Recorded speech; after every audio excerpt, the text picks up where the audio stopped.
리플과 관련된 생태계 호재부터 짚어보겠습니다. 먼저 영국입니다. 전 세계 중앙은행들을 그룹화하려는 시도를 하고 있는 국제결제은행 런던 이노베이션 허브와 영국의 중앙은행 영란은행이 30개 넘는 CBDC의 사용 사례를 테스트하기 위해서 33개 API 기능을 개발했다라는 소식입니다.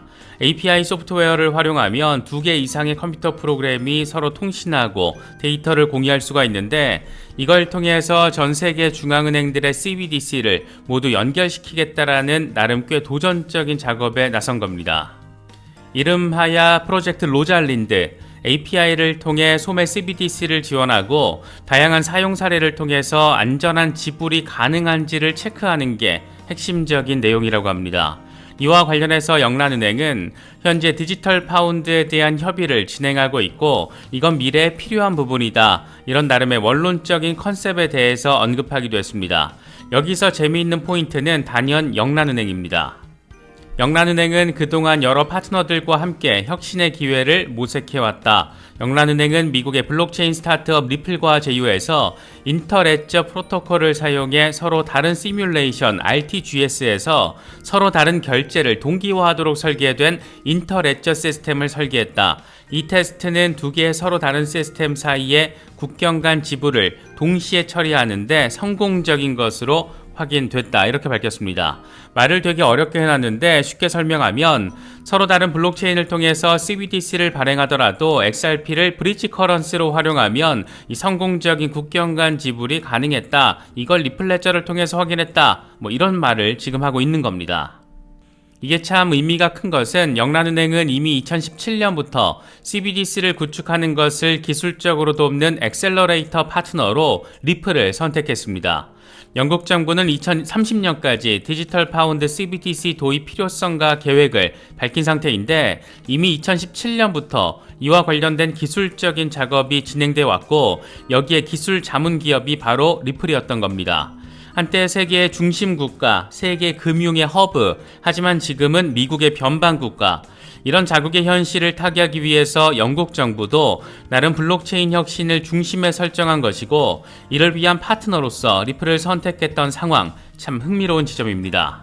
또 다른 주인공은 미국 연준입니다. 연준이 드디어 7월 1일을 기점으로 페드나우를 공식 출시한다라는 소식입니다.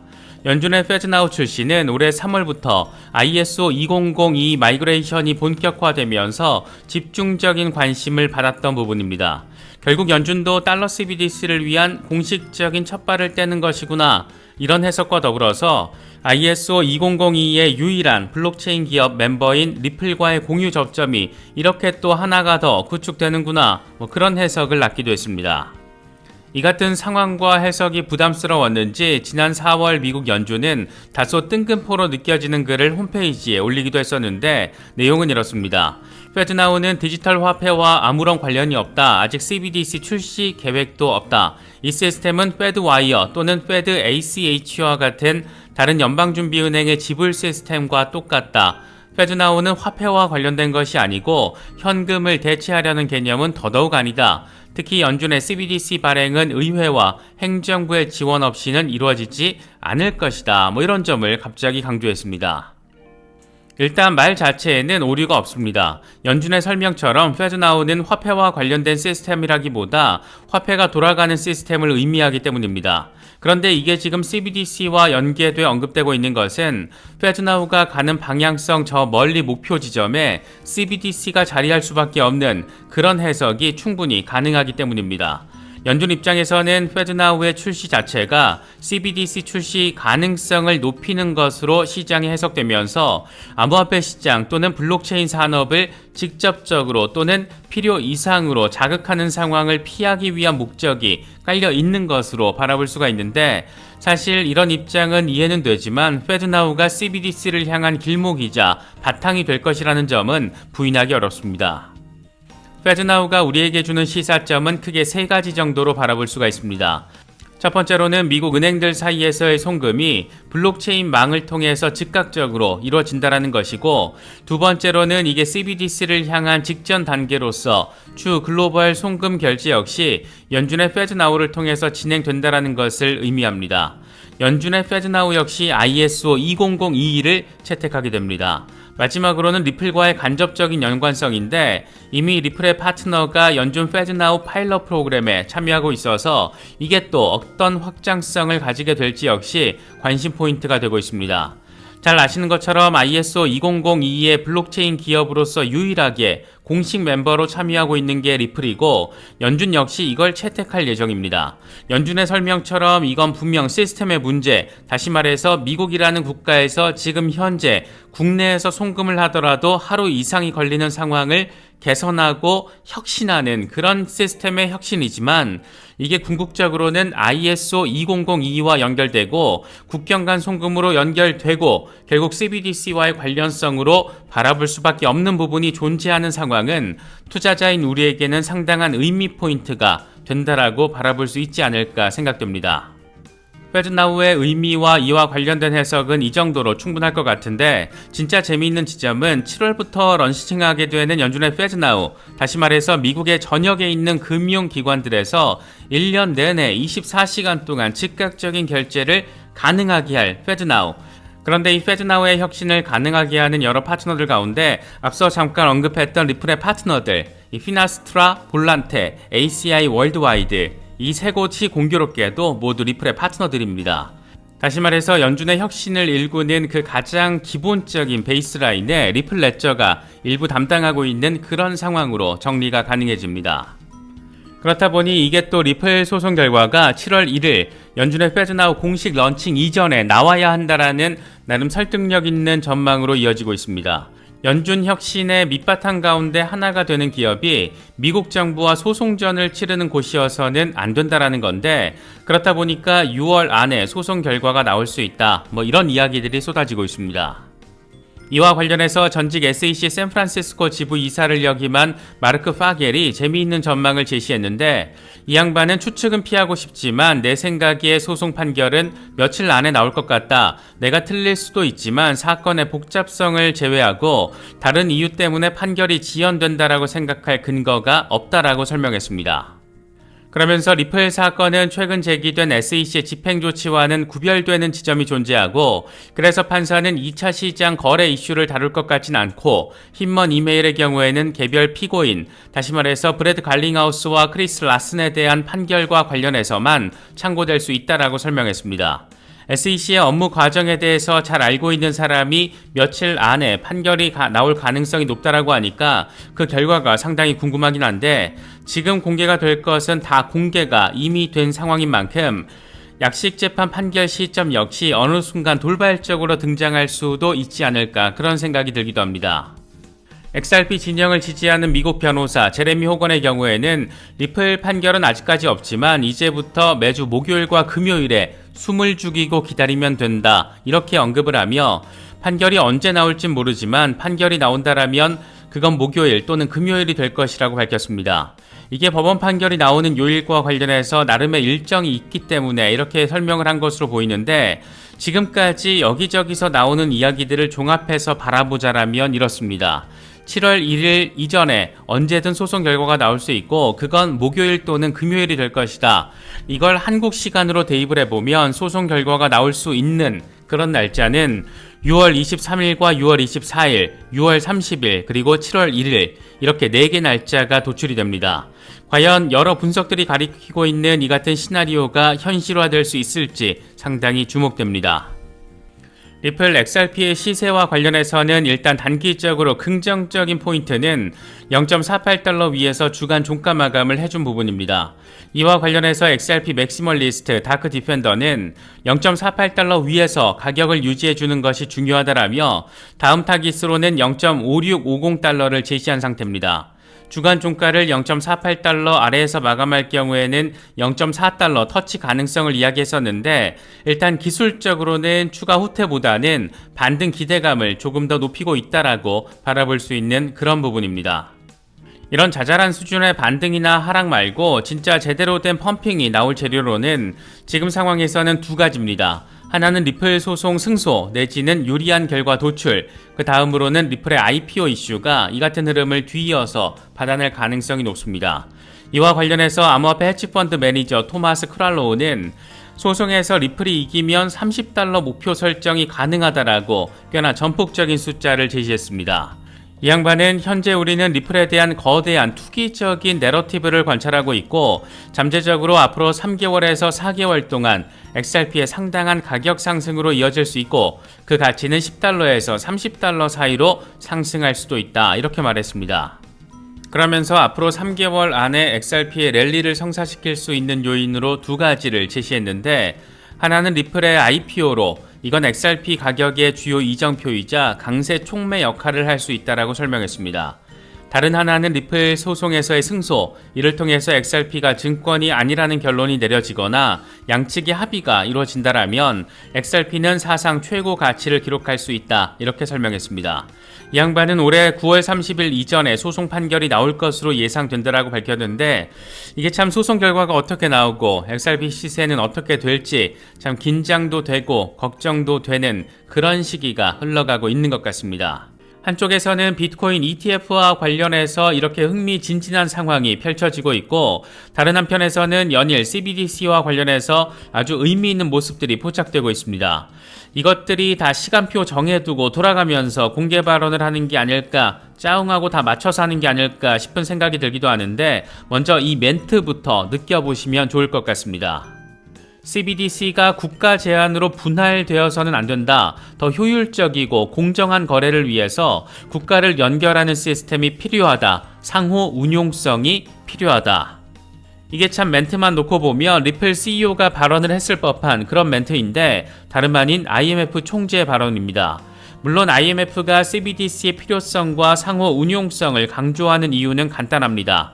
CBDC의 상호 운용성을 마련하지 못하면 그 공백이 민간 암호화폐로 채워질 수 있고 그렇게 되면 피아트 머니가 위협받는 상황으로 이어질 수 있다라는 점, 이걸 지금 IMF 총재는 아주 분명하게 인식을 하고 있다라는 게 이번에 확인된 것으로 바라볼 수가 있습니다. 이게 참 더 재미있는 것은 CBDC의 상호 운용성과 관련해서 기술적으로 이미 시장에 입증을 받은 게 리플이고 그렇다 보니 영란은행을 비롯한 여러 중앙은행들이 리플을 선택한 것이고 하필 리플 CEO는 2018년 싱가포르 핀테크 행사에서 IMF 당시 총재를 비롯한 고위 관계자들과 함께 자리를 했던 상황이 회자가 되면서 진짜 이거 리플 레저가 CBDC 상호 운용성을 위한 기술적 바탕이 되는 것 아니냐, 이런 희망적인 이야기들도 나오고 있는 그런 상황입니다. 이게 또 글로벌 리저브 커런시의 자리에 XRP가 오를 것이라는 이 XRP 커뮤니티 열망까지 반영될 수도 있는 그런 상황이다 보니까 이번 IMF 총재 CBDC 필요성과 상호 운용성에 대한 역설이 더 재미있게 느껴지는 것 같습니다. 삿포로 가자! 리플 소송과 관련해서는 정말 이제 소송 판결만 기다리고 있는 상황인데 이런 와중에 리플 소송의 진짜 배경으로 의심되는 이더 게이트와 관련해서 아주 흥미롭고 정말이지 골 때린 상황 하나가 더 포개졌습니다. 이번 판의 주인공은 윌리엄 힘먼, 이 미친 인간의 아들 네이트 힘먼입니다. 아빠와 아들이 아주 어마어마한 활약을 했던 것을 생각해 볼 수 있는 그런 정황이 펼쳐졌습니다. 일단 이들 부자의 활약을 이해하기 위해서는 이더리움 관련 스타트업으로 알려진 핀테크 기업 플러그앤플레이를 알아야 합니다. 플러그앤플레이의 정체성은 이 사진 한 장이 말해주고 있는데 가운데 있는 인물이 바로 2014년에 비탈릭 부테린입니다. 나머지 옆에 있는 인물들이 플러그앤플레이의 창업 멤버들입니다. 스타트업이 제대로 움직이기 위해서는 벤처 캐피털리스트의 자금이 필요한데 재미있게도 이 회사에 돈을 넣은 벤처 캐피털리스트가 바로 윌리엄 힘먼의 아들 네이트 힘먼, 플러그앤플레이의 이사 직함도 가지고 있는데 웃는 모습과 처져 있는 눈을 보면 아빠를 참 많이 닮은 것 같습니다. 역시 동서고금을 막론하고 관상은 과학이다, 이런 점을 여기서도 느낄 수가 있는 것 같습니다. 결과적으로 윌리엄 힘먼이 이더리움을 비증권이라고 언급한 배경은 단순히 자신의 전현직 직장이자 이더리움 얼라이언스인 심슨 대처의 이익을 위해서뿐만 아니라 아들이 투자한 이더리움 관련 스타트업의 이익을 위해서였다라는 이 새로운 논리가 추가된 상황, 이게 지금 이더리움 게이트의 실체 가운데 하나로 거론되고 있는 겁니다. 물론 다 이게 우연일 수도 있겠지만 우연치고는 정말 너무도 골 때리는 상황이다 보니까 과연 진짜 이 미친 인간들은 이더리움을 가지고 뭘 하려고 했던 건지 그 실체에 대해서 궁금할 수밖에 없는 그런 상황이 아닐까 싶습니다. 정말 골이 좀 때리는 것 같습니다. 이런 와중에 이더 게이트의 실질적인 최종 지휘자로 의심받고 있는 JP모건이 아주 재미있는 리포트를 발간했습니다. JP모건의 전략가 니콜라스 파니기르초글루가 발표한 건데 내용은 이렇습니다. 미국 의회가 이더리움 같은 충분히 탈중앙화된 암호화폐를 증권으로 분류하지 않고 기타 카테고리에 포함시킬 가능성이 있다. 미국 의회가 이더리움을 비트코인처럼 상품으로 분류하거나 증권보다 규제가 덜 부담스러운 기타 카테고리로 분류할 수 있다. 기타 카테고리는 상품보다는 규제 또 투자자 보호 기준이 높지만 증권보다는 덜 부담스럽다라는 점이 특징이다. 이렇게 설명을 했습니다. 그러면서 리플 소송과 관련해서 최근 공개된 힘먼 문서를 언급하면서 힘먼 문건은 SEC가 올해 거의 모든 주요 토큰을 표적으로 삼으면서도 이더리움에는 왜 조치를 취하지 않았는지를 설명해 줄 수 있다. 힘먼 문서는 이더리움을 증권으로 분류하지 않고 암호화폐 산업을 규제하려는 미국 의회의 규제 방향성에 영향을 미칠 가능성이 있다. 만약 리플이 공정한 고지 논쟁에서 승리한다라면 SEC의 표적이 된 다른 암호화폐 프로젝트들도 마찬가지로 SEC가 공정한 고지를 하지 않았다라고 주장할 것이기 때문에 현재와 미래 SEC 집행 영역에 영향을 미칠 것이다라고 설명했습니다. 골아픈 짓은 뒤에서 다 해놓고 이렇게 겉으로는 자사 애널리스트를 통해서 이 같은 전망과 분석을 제시하고 있다라는 것. 아무튼 JP모건은 정말 무서운 기업입니다. 저희 채널은 멤버십 프로그램을 진행하고 있습니다. 임원급 이상 회원분들을 대상으로 멤버십 라이브를 진행하고 있고 멤버십 채팅 공간을 통해서 서로의 관점을 공유하고 있습니다.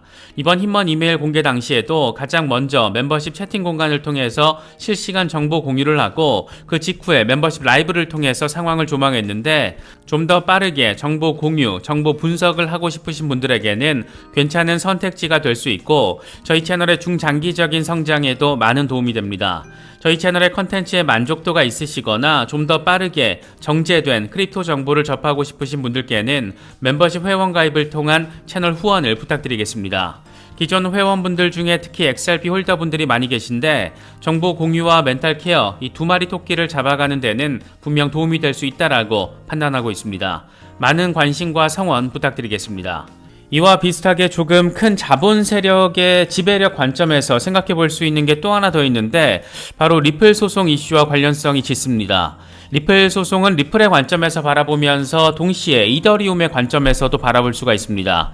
왜 이더리움은 비증권인데 XRP는 증권이어야 했었나? 다시 말해서 왜 세력급 자본들은 이더리움을 그렇게 띄우려고 했었던 것이고 당시 강력한 경쟁 구도였던 XRP를 왜 그렇게 우악스럽게 소송으로 죽이려고 했던 걸까?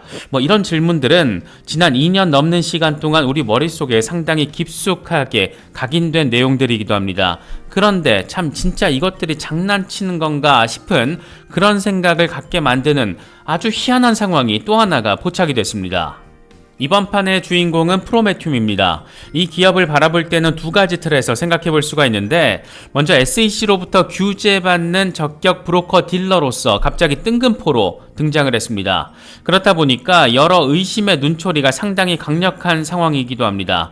지금 SEC가 거래소들을 향해서 요구하는 게 이 적격 브로커 딜러로서 규제 등록을 해라 이건데 갑자기 듣도 못한 뜬금포 프로메튬이라는 기업이 SEC로부터 규제받는 적격 브로커 딜러 자격을 받았다라면서 시장에 등장을 한 겁니다. 그런데 참 희한한 지점들이 많습니다. 지난 6년 동안 출시 상품 단 하나도 없는 곳이라는 것, 여러 전직 SEC의 직원들과 금융산업규제국의 직원들을 고용을 했다라는 것, 여기에 갠슬러와 엘리자베스 워렌 의원의 관점에 딱딱 맞춰서 의회 청문회를 준비했었고 심지어 경험조차 없는 CTO가 자리하고 있는 회사라는 것, 이런 걸 보나 저런 걸 보나 지금 뭔가 냄새, 특히 똥냄새가 좀 나는 것 같기도 합니다.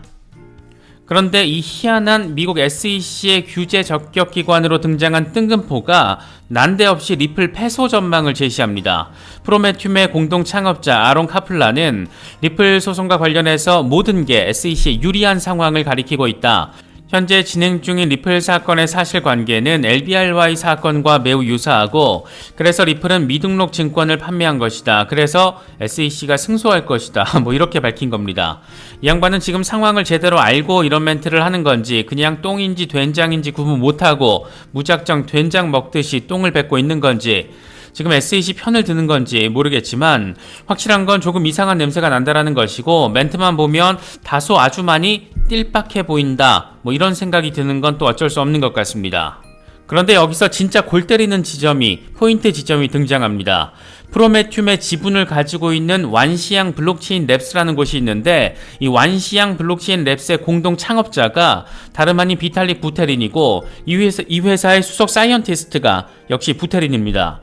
이것들 진짜 뭐지? 이런 생각을 갖지 않을 수가 없는데, 정리하면 이렇습니다. 갑자기 규제 적격기관이라고 뜬금포로 등장한 프로메튬이라는 회사가 있는데, 여기에 지분을 가지고 있는 블록체인 연구소의 공동 창업자가 비탈릭 부테린. 그런데 프로메튬의 창업자는 리플 패소를 대외적으로 외치고 다니고 있는 상황. 이걸 과연 어떻게 바라볼 수 있을까? 여전히 이더리움 진영과 미국 정치권의 커넥션은 이렇게 단단히 살아있는 것인가? 그렇다면 리플 소송에도 부정적인 영향을 미칠 가능성에 대해서도 생각해 봐야 하는 것인가? 여러 가지 생각들 드는 것 같습니다. 리플과 관련해서도 아주 재미있는 소식이 더해졌습니다. 표면적으로는 싱가포르에서 결제기관 라이선스를 승인받게 됐다라는 것이 핵심적인 포인트입니다. 그런데 이게 또 맥락을 짚어보면 여러 생각거리들, 안기는 부분이 자리하고 있습니다. 먼저 이번 라이선스 승인으로 인해서 리플은 싱가포르에서 디지털 결제 토큰 관련 서비스와 암호화폐 기반 국경 간 송금 서비스를 합법적으로 제공할 수 있게 됐습니다. 레거시 금융과 관련해 아시아의 금융 허브인 싱가포르에서 새로운 금융 혁신의 직접 플레이어로서 리플이 공식적으로 들어가게 된 겁니다. 이와 관련해서 리플 CEO 브래드 갈링하우스는 싱가포르는 글로벌 금융 중심지이자 아태 지역 비즈니스의 요충지이다. 이번 승인 취득을 통해서 싱가포르 시장에 대한 리플의 헌신과 전 세계 규제 당국과의 협력을 적극적으로 모색하는 우리의 노력이 다시 한번 입증됐다. 이렇게 강조했습니다. 마지막 문장은 물론 미국 SEC 들으라고 하는 말처럼 느껴지는 것은 꼭 기분 탓만은 아닌 것 같습니다. 무엇보다 싱가포르에서 정식 라이선스를 받은 기업들이 20개 정도에 불과하다라는 점에서 이번 리플의 라이선스 획득이 더 의미 부여가 가능한 지점이 존재하는데, 이와 관련해서 갈링하우스 CEO는 이번 싱가포르 금융감독청의 라이선스 승인 기업 20개 가운데 하나가 된 것이 자랑스럽다, 이렇게 나름의 의미 부여를 하기도 했습니다. 사실 수백 수천 개의 암호화폐 기업들이 난립해 있는 시대에 알짜배기를 잘 골라야 하는 게 투자자로서 우리의 과제라고도 할 수가 있는데, 리플은 이런 측면, 다시 말해서 실체와 결과물이 완전하게 존재한다라는 점에서, 거기다가 비전적으로 굉장한 기대감을 안겨주고 있다라는 점에서 확실히 매력 포인트가 존재하고 있는 것 같습니다. 일단 여기까지만 놓고 봐도 이번 싱가포르 이슈는 의미 부여가 충분합니다. 하지만 그 맥락, 왜 지금 타이밍에 싱가포르가 리플을 선택했을까? 이런 부분이 또 여러 생각거리들을 안깁니다.